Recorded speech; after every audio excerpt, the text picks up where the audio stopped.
যদি হঠাৎ করে একদিন হারিয়ে যাই, কেউ কি খুঁজবে? হয়তো না। যদি আমার আইডি থেকে ভিডিও পোস্ট করা না হয়, কেউ কি মিস করবে? হয়তো না।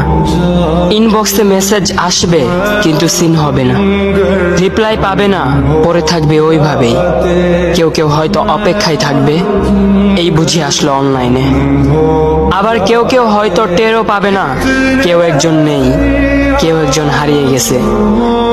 হঠাৎ একটা সময় কারোর হয়তো মনে পড়বে, কে জানি আর নেই। কষ্ট করে নামটা সার্চ করবে, পুরনো ভিডিওগুলো দেখবে আর ভাববে হুট করে কোথায় চলে গেল।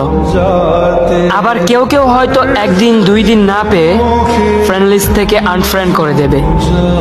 যখন আমি থাকবো না, তখন আমার স্মৃতি কারোর মনে পড়বে, হয়তো পড়বে, আবার হয়তো পড়বে না।